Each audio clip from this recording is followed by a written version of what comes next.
मेरा नाम है मोहित और आपका स्वागत है हमारे यूट्यूब चैनल यूटी चैंपियन में। तो आज अपन बीएससी जो सेकंड सेमेस्टर का फिजिक्स का पेपर होने वाला है, इससे संबंधित मैं आपको सबसे पहले पैटर्न बताऊंगा कि एग्जाम का पैटर्न कैसे होगा, फिर सिलेबस पे बात करेंगे और फिर लास्ट में मैं आपको महत्वपूर्ण प्रश्न भी बताऊंगा। तो सभी की सभी चीज़ें वो इसी वीडियो में कवर होंगी, तो आप इस वीडियो को छोड़कर नहीं जाना, आपको पूरा देखना है कंप्लीट वीडियो। और लास्ट में अगर आप डायरेक्ट महत्वपूर्ण प्रश्न देखना चाहते हो तो डायरेक्ट आप वीडियो को थोड़ा आगे कर लो और फिर आगे से महत्वपूर्ण प्रश्न देख लो।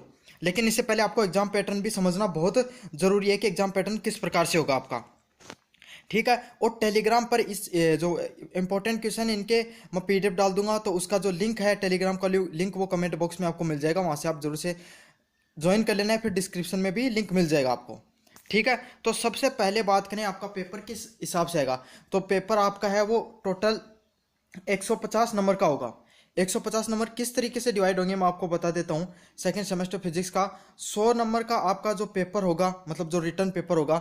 और ये बात बता देता हूँ, काफ़ी बच्चों को ये समस्या सामने आ रही है कि पेपर एमसीक्यूज टाइप होगा या फिर ऑब्जेक्टिव टाइप, मतलब लिखने वाला होगा। तो मैं बता देता हूँ, ये पेपर अब जो सेकंड सेमेस्टर के सभी पेपर होंगे वो ऑब्जेक्टिव टाइप होंगे, मतलब सभी पेपर में आपको लिखना पड़ेगा कॉपी के अंदर, ठीक है। तो 100 नंबर का जो आपका ऑब्जेक्टिव पेपर होगा, मतलब जिसमें आपको लिखना होगा, और 50 नंबर का जो आपका प्रैक्टिकल होते हैं उनका होगा। तो ये फिजिक्स का पेपर है वो कितने नंबर के होंगे, टोटल 150 नंबर के होंगे, जिसमें 100 नंबर का तो आपका पेपर होगा और 50 नंबर का आपका क्या होगा, प्रैक्टिकल वाला पोर्शन होगा, ठीक है। आपको समझ में आ गया। अब पास होने के लिए आपको कितने नंबर चाहिए, तो 150 में से आपको पास होने के लिए टोटल अंक चाहिए 60, ठीक है। 60 कैसे, मतलब अब क्या कर दिया, पहले तो होता था 36% के आसपास, अब 40% आपको इस एग्जाम को पास करने के लिए चाहिए। तो एक आपको नंबर चाहिए टोटल 60 नंबर इस एग्जाम को पास होने के लिए, जिसमें से आपको 40 नंबर थ्योरी में लाने होंगे प्लस 20 नंबर आपको कम से कम प्रैक्टिकल में लाने होंगे, या फिर दोनों में मिलाकर भी अगर आप 60 अंक प्राप्त कर लेते हो तो आप पास हो जाओगे। तो ये कुछ इस प्रकार से जो आपका एग्जाम में आपको पास होने के लिए 60 नंबर मिनिमम चाहिए, जिसमें 40 नंबर के प्रैक्टिकल, 50 नंबर का प्रैक्टिकल और 100 नंबर का थ्योरी का पेपर होगा। थ्योरी के पेपर में आपके 40 नंबर और 20 नंबर मिनिमम है ये, मतलब, और 20 नंबर आपके प्रैक्टिकल में आने चाहिए पास होने के लिए। अगर आप दोनों में से किसी भी एक क्राइटेरिया को फुलफिल नहीं कर पाते हो तो आप फेल हो जाओगे, ठीक है। इस एग्जाम को अगर पास करते हो तो आजकल क्रेडिट मिलने लग गया आप पेपर के अंदर, तो आपको 4 क्रेडिट पॉइंट मिलेंगे। क्रेडिट क्या होता है, क्रेडिट एक पॉइंट सिस्टम समझ लो, स्टार सिस्टम। आप किसी भी शो वगैरह देखते हो, इसमें जो स्टार रेटिंग दी जाती है 1 स्टार 2 स्टार 3 स्टार इस तरीके से। तो ये जो 1 क्रेडिट है वो 25 नंबरों 25 मार्क्स के इक्वल है, 25 नंबरों के बराबर है। मतलब अगर आपने 25 नंबर प्राप्त किए इस एग्जाम में फिजिक्स वाले में तो आपको 1 क्रेडिट पॉइंट मिलेगा, ठीक है। अगर आपने 50 अंक प्राप्त किए तो 2 क्रेडिट पॉइंट मिलेंगे, और 100 में से 100 अंक प्राप्त कर लेते हो तो आपको 4 क्रेडिट पॉइंट मिलेंगे। तो आपको सारी चीजें मेरे हिसाब से समझ में आ गई होंगी। देखो साफ साफ लिखा है, जो एग्जाम होगा वो किस प्रकार का होगा, ऑब्जेक्टिव टाइप का पेपर होगा। अब ये पेपर आएगा किस हिसाब से, ये पेपर 2 भागों में बटा होगा, पार्ट ए और पार्ट बी में, ठीक है। तो पार्ट ए के अंदर आपके जितने भी मतलब छोटे वेरी शॉर्ट टाइप क्वेश्चन पूछे जाएंगे, 10% पूछे जाएंगे आपको इसके अंदर, ठीक है। और जो पार्ट 2 होगा उसमें चारों यूनिट से एक एक पर्सन आएगा, ठीक है। तो इस प्रकार से मतलब चारों यूनिट से अथवा में 2% आएंगे, आपको ए करना होगा। और जो पार्ट ए होगा उसमें 10 शॉर्ट टाइप क्वेश्चन आएंगे, वो करने होंगे। तो सभी short type question, long type question, दोनों इंपॉर्टेंट क्वेश्चन मैं इस वीडियो में आपको बताऊंगा। लेकिन इससे पहले आप सिलेबस को देख लीजिए। तो जब पेपर का नाम है उसका नाम है इलेक्ट्रोमैग्नेटिज्म, ठीक है। इसमें जो पहला टॉपिक आता है वो क्या आएगा, वेक्टर फील्ड से रिलेटेड, मतलब concept of the scalar vector field होती है ना, सदिश गुणांकों से संबंधित हो गया है ना, डाइवर्जेंस ऑफ वेक्टर फील्ड। तो वेक्टर फील्ड में जो गाउस डाइवर्जेंस और स्टोक्स की थ्योरम है वो है इसमें सबसे महत्वपूर्ण, और गाउस का नियम है, और इनवर्स लॉ, गाउस के द्वारा जो इनवर्स लॉ दिया गया वो है, ठीक है। Differential form of the Gauss law, तो गाउस लॉ की जो डिफरेंशियल फॉर्म है उस पर बात की गई है। अब बात करें जो फर्स्ट यूनिट के अंदर जो सेकंड लेक्चर आता है वो किसका आता है, electric field and potential energy, ठीक है। विद्युतीय धारा से संबंधित आता है, ठीक है, जिसमें आपको इन्वर्जन ऑफ चार्ज, मतलब जो आवेश होता है उसका इन्वर्जन, पोटेंशियल एनर्जी से संबंधित, क्लासिकल ऑफ रेडियस इलेक्ट्रॉन, तो ये सभी क्वेश्चन आएंगे।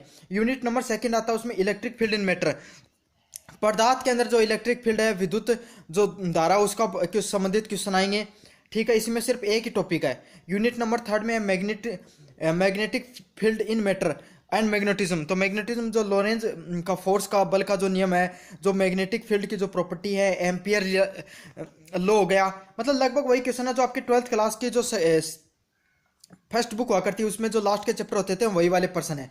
और यूनिट नंबर 4 में है Maxwell equation and electromagnetic wave. तो ये कुछ जिसमें मैक्सवेल का नियम आएगा, डेंसिटी ऑफ इलेक्ट्रोमैग्नेटिज्म वगैरह से संबंधित पर्सन आएंगे।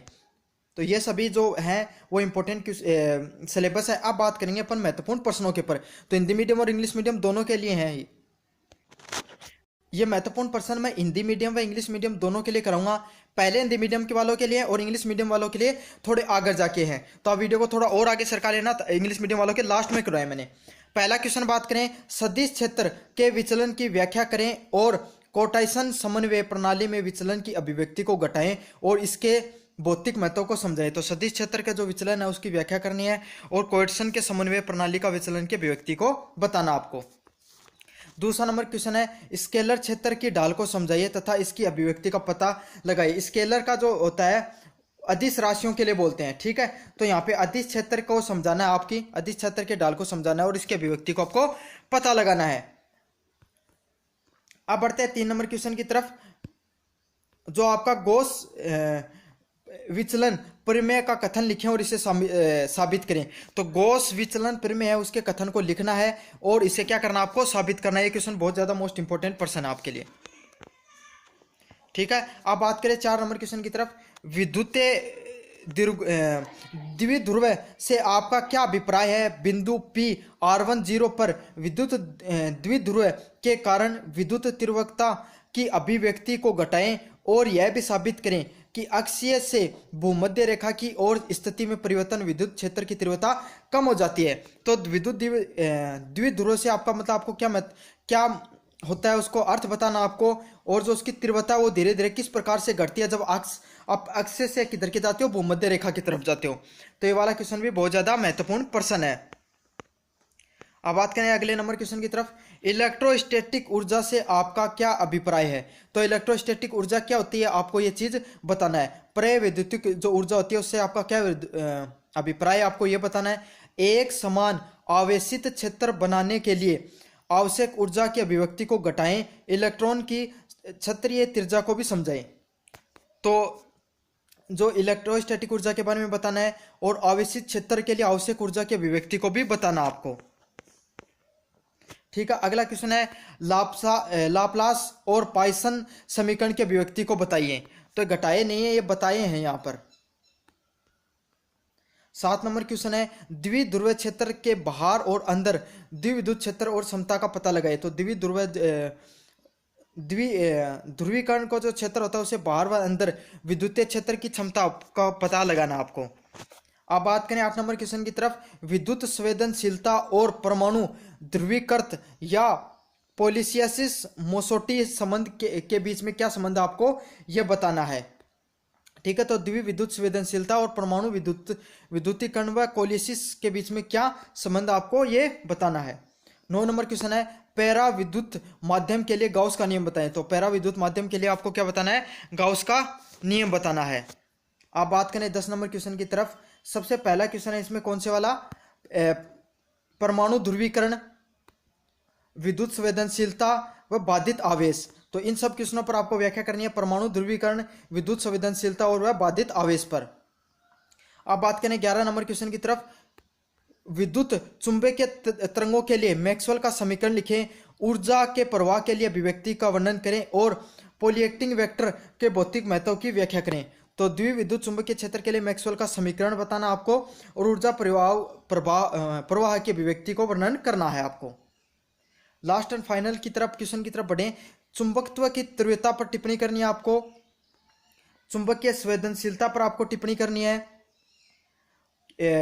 क्यूरी विस नियम पर आपको टिप्पणी करनी है और विस्थापन धारा पे आपको टिप्पणी करनी है और पॉइंटिंग वेक्टर क्या है इसका मान लिखना है। तो ये सभी के सभी क्वेश्चन थे, क्या थे, लॉन्ग टाइप क्वेश्चन थे।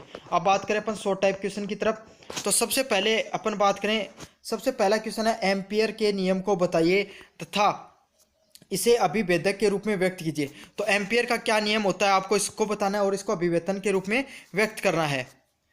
दूसरा नंबर क्वेश्चन है, दिखाइए कि एक समान द्विविद्युत क्षेत्र में इलेक्ट्रॉन टॉर्क को अनुभव करता है लेकिन बल को नहीं। तो ये वाला क्वेश्चन बहुत इंपॉर्टेंट है, काफी बार पूछा गया है।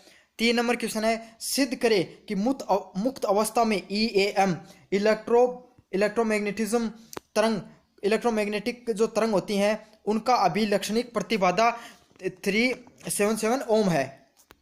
अब बात करें 4 नंबर क्वेश्चन की तरफ, चुंबकीय संवेदनशीलता और सापेक्ष पारगम्यता और इनके बीच में संबंध को परिभाषित कीजिए। तो चुंबकीय जो संवेदनशीलता होती है और सापेक्ष पारगम्यता के बीच में आपको क्या करना है, संबंध स्थापित करना है। अब बड़े 5 नंबर क्वेश्चन की तरफ, क्षेत्र क्या होता है, यह कितने प्रकार के होते हैं, प्रत्येक का एक उदाहरण लिखें। तो आपको मैग्नेटिक फील्ड जो क्षेत्र होता है इसके बारे में, मैग्नेटिक फील्ड के जो क्षेत्र के बारे में बताना आपको यहाँ पर, विद्युत क्षेत्र के बारे में। 6 नंबर क्वेश्चन है, विद्युत द्विध्रुव और द्विध्रुव आघूर्ण क्या है, आपको इस पर क्या करनी है, टिप्पणी करनी है। अब बढ़े 7 नंबर क्वेश्चन की तरफ, प्रेरित द्विविद्युत द्विध्रुव और परमाणिक ध्रुवीकरण की व्याख्या करें। अब बात करें 8 नंबर क्वेश्चन की तरफ, स्केलर क्षेत्र में ग्रेटेड के भौतिक महत्व की क्या करें, व्याख्या करें। 9 नंबर क्वेश्चन की तरफ बढ़े, सिद्ध कीजिए कि गाउस नियम को कूलाम के नियम से निकाला जा सकता है। तो ये क्वेश्चन भी मोस्ट इंपॉर्टेंट क्वेश्चन है। अब बढ़े 10 नंबर क्वेश्चन की तरफ, द्विध्रुव आघूर्ण व परमाणुीय ध्रुवीकरण के बीच में क्या करना, आपको संबंध स्थापित करना है। अब बढ़े 11 नंबर क्वेश्चन की तरफ, अक्ष से जीरो चुंबकीय अनुपात व बोहर मेर्गेटाइन को परिभाषित कीजिए। और 12 नंबर क्वेश्चन है, कर्ल के स्टोक्स सिद्धांत को बताइए और सिद्ध कीजिए। तो ये सभी छोटे व बड़े दोनों टाइप के क्वेश्चन करा दिए हिंदी मीडियम वालों के। अब इंग्लिश मीडियम वालों के लिए बात कर लेते हैं। पहला क्वेश्चन है, explain the divergence of vector field and deduce the expression of divergence in the Cartesian coordinate system. Explain its physical significance. 2 number question है, explain the gradient of scalar field and find out its expression. अब बात करें 3 number question की तरफ, write the statement of Gauss divergence theorem and prove it. यह 3 number question. अब बढ़ते हैं 4 नंबर क्वेश्चन की तरफ, what do you mean by electric dipole, deduce the expression of electric intensity due to the electric dipole at the point P(R1) and also prove the change in position from the axial to the equator intensity of electric field deduced. अब बात करें 5 number question की तरफ, what do you mean by electrostatics energy, deduce the expression of energy to require to build a uniformity charge sphere, also explain its classical radius of the electron. अब बात करें 6 number question की तरफ, deduce the expression of Laplace and the Poisson's equation. अब बढ़ते हैं अगले number 7 number question की तरफ, find out the electric field and the potential outside and inside due to a polarise sphere. तो जो इलेक्ट्रिक फील्ड है उसके पोटेंशियल को अंदर व बाहर आपको क्या, पोलराइज स्पेयर में बताना है। अब बात करें 8 नंबर क्वेश्चन की तरफ, relation between the electric susceptibility and atomic polarized और द कोशियस मोस्टी रिएक्शन। तो आपको रिलेशन बताना है किसके बीच में, इलेक्ट्रिक ससेबिलिटी के बीच में और एटॉमिक पोलराइजेशन के बीच में। अब बढ़ते हैं 9 नंबर क्वेश्चन की तरफ, deduce the Gauss law for dielectric medium. तो आपको डाइलेक्ट्रिक मीडियम के अंदर गाउस लॉ के नियम को क्या बताना है, एक्सप्लेन करना है। अब कुछ डेफिनेशन बतानी है आपको, एटॉमिक पोलराइजेबिलिटी, इलेक्ट्रिक ससेबिलिटी और बाउंड चार्ज। तो इन तीनों के टाइप के क्वेश्चन को आपको बताना है। अब बात करें 11 नंबर क्वेश्चन की तरफ, write the Maxwell's equation for the electromagnetic wave, describe the expression for the energy flux and given the physical significance of Poynting vector.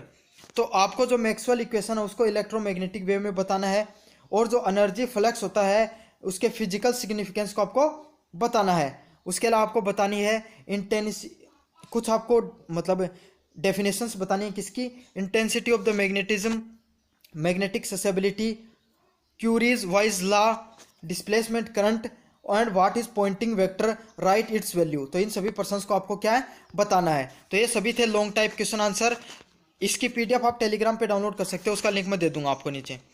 अब बात करें शॉर्ट टाइप क्वेश्चन आंसर की, तो सबसे पहला क्वेश्चन है, state Ampere's law express it in differential form. तो आपको जो एम्पियर्स लॉ है उसको बताना है और इसकी डिफरेंशियल फॉर्म को भी साथ के साथ लिखना है।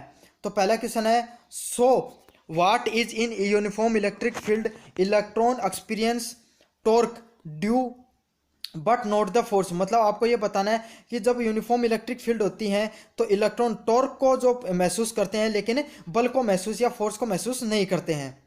3 नंबर क्वेश्चन है, prove that the characteristics impedance of EM ways in free 377 ओम। तो ये वैल्यू कितनी भी आ सकती है, चेंज होके भी आ सकती है। ठीक है, तो इलेक्ट्रोमैग्नेटिक वेव का जो इम्पीडेंस है 377 ओम पर, वो बताना है। अब बढ़ते हैं 4 नंबर क्वेश्चन की तरफ। Define magnetic susceptibility and relative permeability. तो आपको जो मैग्नेटिक ससेबिलिटी और रिलेटिव परमेबिलिटी को बताना है, and the relation between them. और मैग्नेटिक ससेबिलिटी और रिलेटिव परमेबिलिटी में क्या रिलेशन होता है, आपको इस पर बात करनी है। अब बढ़े 5 नंबर क्वेश्चन की तरफ। What is field. तो इलेक्ट्रिक फील्ड क्या होती है, आपको ये बताना है। How many type of it, ये कितनी टाइप की होती हैं, और सभी का आपको क्या एक उदाहरण देना है। अब बढ़ते हैं 6 नंबर क्वेश्चन की तरफ। What is electric dipole and dipole moment. तो इलेक्ट्रिक डाइपोल क्या होता है और इलेक्ट्रिक डाइपोल मोमेंट क्या होता है, आपको ये दोनों बताने हैं। अब बढ़ते हैं 7 नंबर क्वेश्चन की तरफ। Explain induced electric dipole and atomic polarisability. तो आपको जो इंड्यूस्ड इलेक्ट्रिक डाइपोल और एटॉमिक पोलराइजेबिलिटी होती है, इस पर आपको बात एक्सप्लेन करना है। अब बात करें 8 नंबर क्वेश्चन की तरफ। Explain physical importance of gradient of scalar field. तो आपको जो फिजिकल इंपॉर्टेंस बताना है इलेक्ट्रिक फील्ड के ग्रेडियंट का।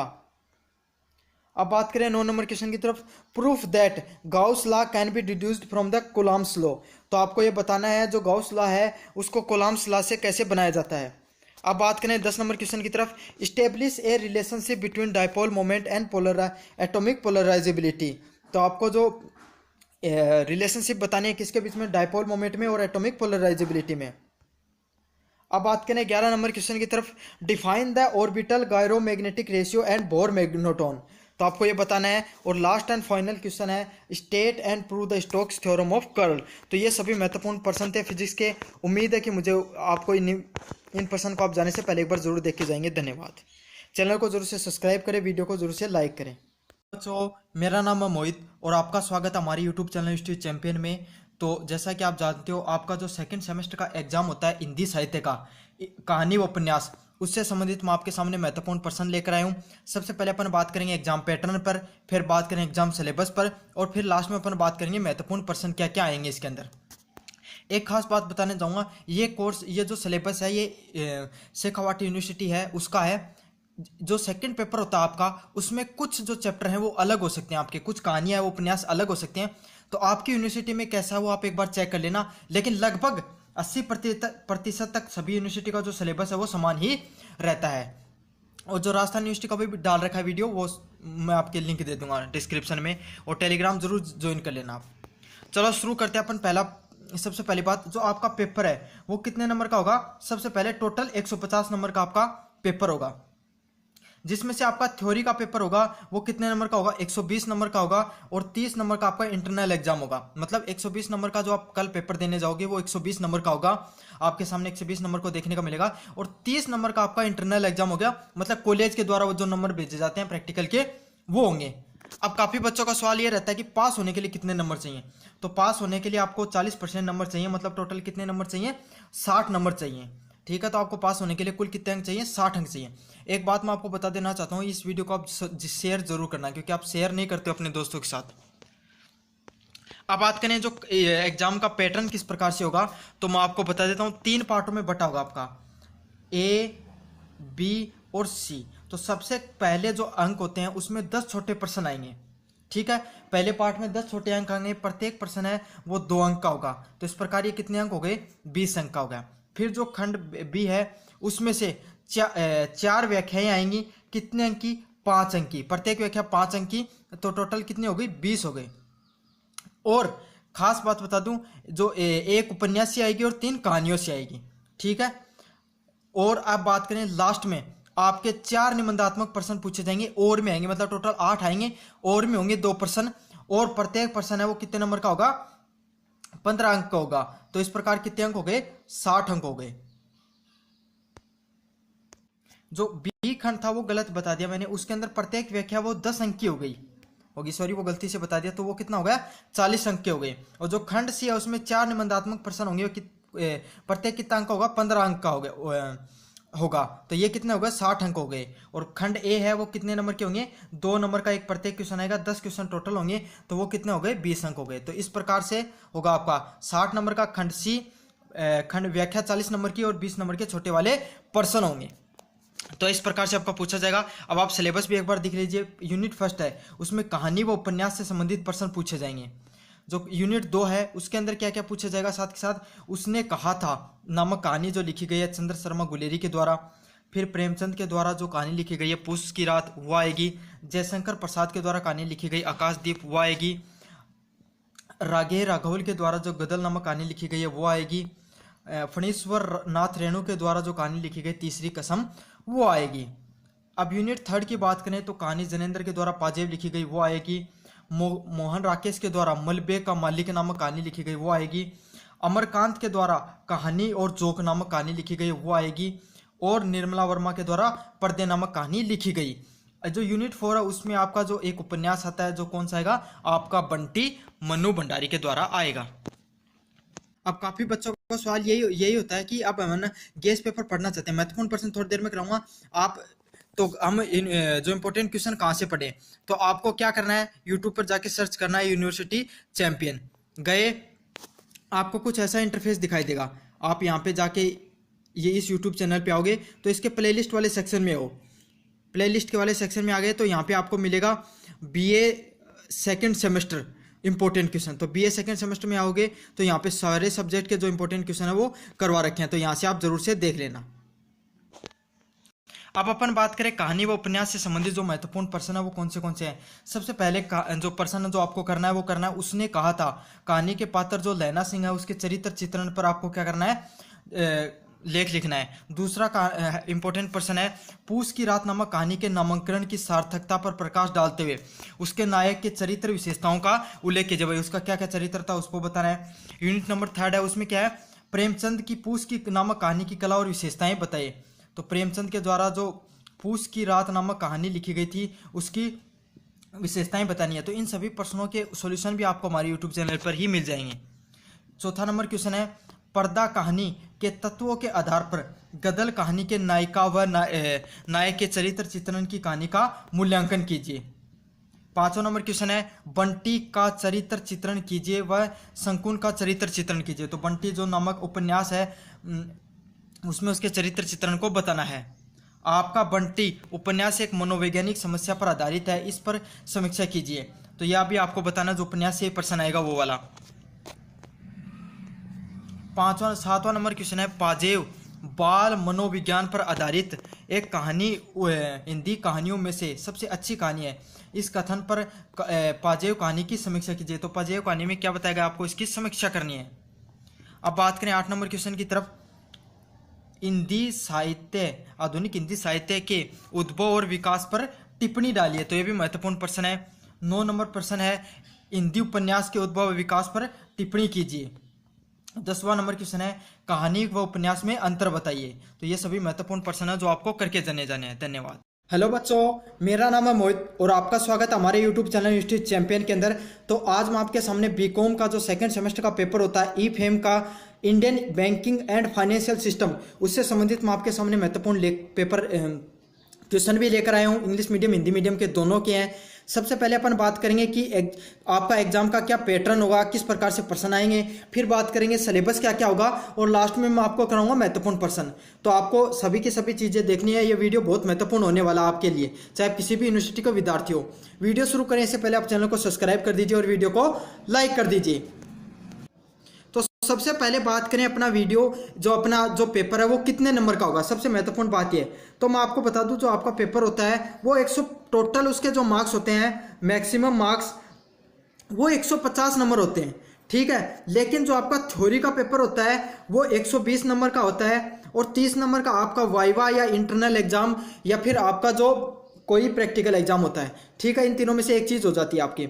अब आपको याद रखना है 120 नंबर का आपका थ्योरी का पेपर होगा, 30 नंबर का आपका इंटरनल एग्जाम होगा।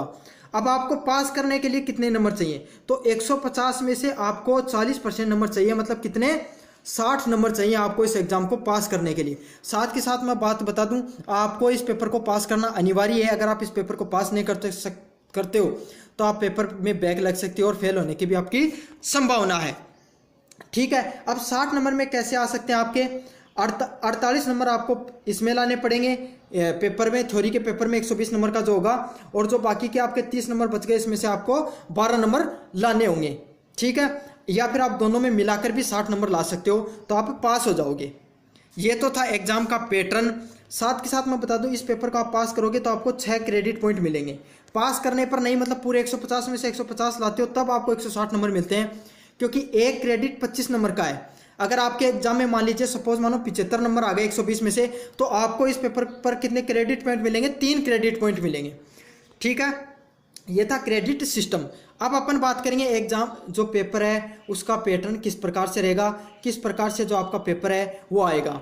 तो पेपर बटा होता है आपको 2 भागों में, सेक्शन ए और सेक्शन बी। सेक्शन ए में 2 पार्ट होते हैं, अति लघुतरात्मक प्रश्न, ठीक है, जिन्हें वेरी शॉर्ट क्वेश्चन भी बोलते हैं, या लघुतरात्मक प्रश्न जिन्हें बोलते हैं शॉर्ट क्वेश्चन। और बी होता है, जो पार्ट बी होगा वो कौन सा होता है, जिसको बोलते हैं अपन निबंधात्मक प्रश्न या लॉन्ग टाइप क्वेश्चन। तो अपन बात करें सबसे पहले पार्ट ए की, तो पार्ट ए में 10 क्वेश्चन तो आएंगे आपके जो छोटे वाले क्वेश्चन, अति लघुतरात्मक प्रश्न, वेरी शॉर्ट टाइप क्वेश्चन, और हर प्रश्न होगा वो 2 अंक का होगा। तो इस प्रकार से आपको टोटल कितने अंक प्राप्त होंगे? 20 अंक प्राप्त होंगे। ठीक है, फिर इसी के अंदर आपको आते हैं शॉर्ट टाइप क्वेश्चन या लघुतरात्मक प्रश्न, जो 5 क्वेश्चन आएंगे आपके, कितने नंबर के आएंगे? 4 नंबर के। तो ये भी कितने नंबर के हो गए? 20 नंबर के हो गए। तो आपका जो पार्ट ए है वो कितने नंबर का होता है? टोटल 40 अंक का होता है। फिर बात करें पार्ट बी की, पार्ट बी में लॉन्ग टाइप क्वेश्चन आएंगे 4 यूनिट में से, अथवा में 2 क्वेश्चन आएंगे और उसमें से आपको 1 करना होगा। हर पर्सन 20 नंबर का होगा। तो इस प्रकार से टोटल कितने नंबर हो गए आपके? 80% हो गए। तो ये इस प्रकार से आपका टोटल 120 नंबर का थ्योरी का पेपर हो गया। सेक्शन ए में 40 नंबर और सेक्शन बी में 80 नंबर। तो इस प्रकार से कुल आपके 120 नंबर बांट दिए गए हैं पेपर में, और 30 नंबर का आपका इंटरनल एग्जाम हो जाता है, जिसे प्रैक्टिकल एग्जाम भी बोलते हैं। अब चलो बात करते हैं, अपन ने सारा सिलेबस बता दिया, पास होने के लिए कितने नंबर चाहिए ये बता दिया। बात करेंगे सिलेबस पर। ठीक है, तो सबसे पहले मोटा मोटा बता देता हूँ आपको कि कैसे कैसे क्वेश्चन आएंगे। फिर अपन बात करेंगे इंपॉर्टेंट क्वेश्चन। जिसको इंपॉर्टेंट क्वेश्चन देखने वो डायरेक्ट आगे वीडियो को कर दें, इंग्लिश मीडियम और हिंदी मीडियम के दोनों के कराए मैंने। ठीक है, bank meaning, type and function of banks. तो बैंकिंग से आप क्या समझते हैं और फंक्शन, बैंक के क्या फंक्शन होते हैं, role of economic development and credit system, credit creation of the bank. तो ये सारा का सारा यहाँ से लेकर यहाँ तक ये इंपॉर्टेंट ही है, मान लो ये क्वेश्चन आएगा आपके, चाहे आप किसी भी यूनिवर्सिटी के विद्यार्थी हो। ठीक है, banking product and the services type and deposit of retail loans. Bank होते हैं, उनके क्या क्या सर्विसेज होती हैं, क्या क्या वो सर्विस सुविधाएं प्रदान करते हैं और किस प्रकार के लोन दिए जाते हैं, इन पर बात करनी है। फिर बात करना है reserve bank of India, objective, organisation, step and function and credit control system. तो रिजर्व बैंक ऑफ इंडिया है, उसको कब स्थापना करी गई, उसके क्या उद्देश्य हैं और उसके क्या फंक्शन है। तो ये वाला प्रश्न भी इंपॉर्टेंट है। इसमें क्या प्रश्न आता है, रिजर्व बैंक ऑफ इंडिया के बारे में आपकी परिभाषित कीजिए और उसके function of credit control system क्या है, इसको बताना है। फिर अपन बात करें main provision of banking regulation act 1949 and reserve bank of India 1934। तो मेन प्रोविजनल बैंकिंग एक्ट है, इसको बताना है आपको, और reserve bank of India act है 1934, इसको बताना है। फिर बात करें बैंकर्स कंज्यूमर रिलेशनशिप। तो बैंकर्स कंज्यूमर रिलेशनशिप इस पर बात करनी है। General and the special banker right and the obligation of the guardship order. तो आपको ये बताना है। अब बात करें यूनिट नंबर सेकंड की तरफ, universal and the innovations banking meaning and significance and the future. तो जो universal and the innovation of banking है उसका क्या महत्व है और क्या सिग्निफिकेंस ऑफ फ्यूचर्स हैं। अब बात करें चैनल ऑफ बैंकिंग क्या होती है, ATM, internet, mobile phone banking, POS और यूपीआई। ये जो नए सिस्टम चले इनके बारे में आपको बात करना है। E payment mechanism of banking, plastic cards, NFTs, RTGS and the ECS payment wallet. तो ई पेमेंट है ना, ये बड़ा इंपॉर्टेंट, इससे संबंधित क्वेश्चन आएगा। नेगोशिएशन इंस्ट्रूमेंट क्या होते हैं, चेक बिल के क्या टाइप होते हैं, प्रोविजनल नोट क्या होते हैं, डिमांड ड्राफ्ट क्या होते हैं, कौन सी टाइप की पार्टीज होती हैं और पेमेंट के क्या क्या मेथड होते हैं, इन पे आपको बात करनी है यूनिट नंबर सेकंड की तरफ। Crossing of cheque, concept of type of crossing and the endorsement and the negotiation of instruments. तो जो क्रॉसिंग ऑफ चेक है ये वाला क्वेश्चन इंपॉर्टेंट है, ये वाला टाइप का क्वेश्चन आया था। अब बढ़ते हैं यूनिट नंबर 3 की तरफ। इंडियन फाइनेंशियल सिस्टम के बारे में बात करना है, meaning of functions and it's components. तो जो इंडियन फाइनेंशियल सिस्टम है उसके क्या क्या फंक्शन होते हैं आपको इस पर बात करनी है। Financial market, meaning and future and functions and overview of the money market. तो फाइनेंशियल जो मार्केट होता है उसका क्या मीनिंग होते हैं, क्या ओवरव्यू होता है मार्केट पे, मनी मार्केट पे, आपको इस पर बात करनी है। रोल ऑफ सेबी क्या है, मतलब पैसे में आरबीआई के रूल एंड रेगुलेशन क्या है मनी मार्केट पर। और ये जो मनी मार्केट है ना, इसका क्वेश्चन आता है what do you mean by the money market. फिर अपन बात करें एनपीए की, अगला जो यूनिट नंबर 3 है उसमें क्या आता है, meaning cause of NPA and impact of the NPA on banking sector. तो बैंकिंग सेक्टर पर एनपीए का क्या प्रभाव पड़ता है ये भी बताना आपको। अब बढ़े यूनिट नंबर 4 की तरफ। फाइनेंशियल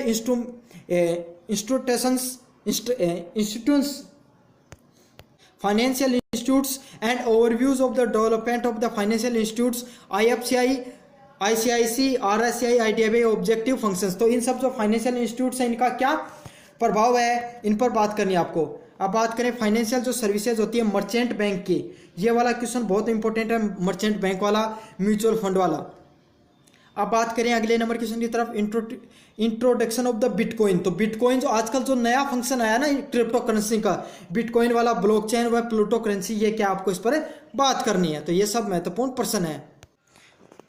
तो मैंने आपको जो इंडियन बैंकिंग और फाइनेंशियल सिस्टम था इसके संबंधित आपको सभी महत्वपूर्ण प्रश्न तो मैंने आपको बता दिए। अब अपन बात करेंगे भारतीय बैंकिंग, जो इसके संबंधित जो महत्वपूर्ण प्रश्न है, सिलेबस बता दिया, पैटर्न बता दिया, पास होने कितने नंबर चाहिए ये बता दिया। अब बात करें महत्वपूर्ण प्रश्न के लिए, पहले हिंदी मीडियम के फिर इंग्लिश मीडियम के बात करेंगे। सबसे पहला क्वेश्चन है, भारतीय बैंकिंग एवं वित्त प्रणाली में बैंक शब्द को परिभाषित कीजिए, आधुनिक बैंक के कार्यों का वर्णन कीजिए। तो आधुनिक बैंकिंग व वित्तीय प्रणाली है, उसमें बैंक शब्द क्या होता है इसको वर्णन करना आपको। आप बात करें बी नंबर क्वेश्चन की तरफ, वाणिज्य बैंक को परिभाषित कीजिए, भारत के आर्थिक विकास में वाणिज्य बैंक की क्या भूमिका है, इस पर आपको व्याख्या करनी है। आप बात करें 2 नंबर क्वेश्चन की तरफ, भारतीय रिजर्व बैंक के कार्यों की व्याख्या कीजिए और बताइए कि भारतीय रिजर्व बैंक द्वारा ऋण नियंत्रण के लिए विभिन्न विधियों का किस प्रकार से उपयोग किया जा सकता है। तो भारतीय रिजर्व बैंक के क्या कार्य होते हैं और उसकी क्या परिभाषा उसको बताना आपको।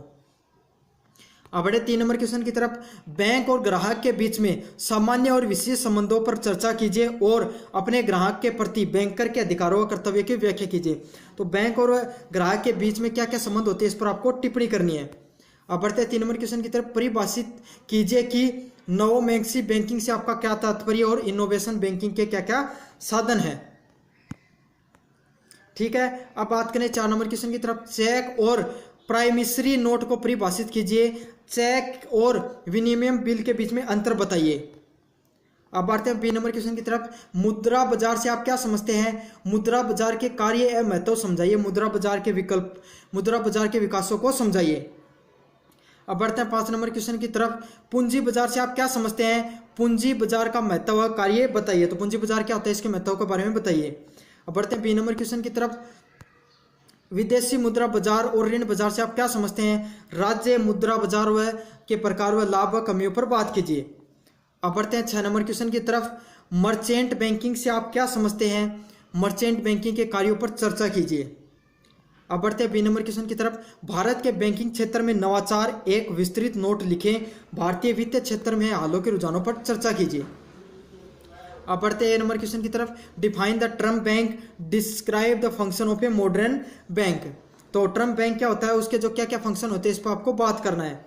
अब बढ़ते हैं बी नंबर क्वेश्चन की तरफ, define the commercial bank, commercial bank क्या होते हैं इस पर बात करनी है।